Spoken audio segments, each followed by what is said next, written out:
AI ಇವತ್ತು ಎಲ್ಲಿ ನೋಡಿದ್ರು ಎಐನೇ. ಇನ್ಸ್ಟಾಗ್ರಾಮ್ ಓಪನ್ ಮಾಡಿದ್ರೆ ಎಐ ರೀಲ್ಸ್, ಯೂಟ್ಯೂಬ್ ಓಪನ್ ಮಾಡಿದ್ರೆ AI videos, news channels open ಮಾಡಿದ್ರೆ ಎಐ ಲೇ ಆಫ್ಸ್ ಬಗ್ಗೆ ಹೇಳ್ತಾ ಇರ್ತಾರೆ.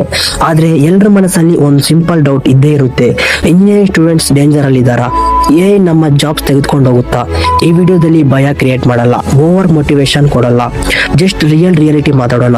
ಫಸ್ಟ್ ಒಂದು ಸಿಂಪಲ್ ಕ್ವಶನ್, ಎಐ ಇವತ್ತು ಸಡನ್ ಆಗಿ ಬಂದಿದೆಯಾ? No, AI is not a new. AI story start ಆಗಿದ್ದು almost 70 years back. 1950 Alan Turing ಅಂತ ಸೈಂಟಿಸ್ಟ್ ಒಂದು ಕ್ವಶನ್ ಆಸ್ಕ್ ಮಾಡಿದ್ರು, ಕ್ಯಾನ್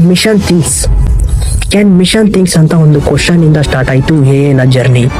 ಆ ಟೈಮಲ್ಲಿ ಕಂಪ್ಯೂಟರ್ಸ್ ಅಂದ್ರೆ room size missions ಆಗಿಟ್ಟಿದ್ವು.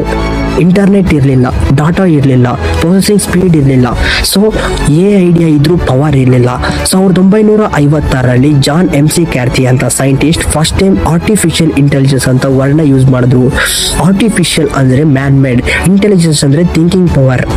Idea strong ಆಗಿತ್ತು, ಬಟ್ ಟೆಕ್ನಾಲಜಿ ತುಂಬಾ ವೀಕ್ ಆಗಿತ್ತು. ಸೊ ಎ ಸ್ಲೋ ಆಗಿ ಡೆವಲಪ್ ಆಗ್ತಾ ಇತ್ತು, ಆಲ್ಮೋಸ್ಟ್ ಡಿಕೆಡ್ಸ್. ಈಗ ಕ್ವಶನ್, ಎ ಯಾಕೆ ಸಡನ್ ಆಗಿ ಪವರ್ಫುಲ್ ಆಯ್ತು? 3 ಮೈನ್ ರೀಸನ್ಸ್ ಇದೆ. First reason, internet explosion. ಈಗ ಬಿಲಿಯನ್ಸ್ ಆಫ್ ಪೀಪಲ್ಸ್ ಆನ್ಲೈನ್ ಅಲ್ಲಿ ಇದ್ದಾರೆ. Test data, images, videos, voice recordings,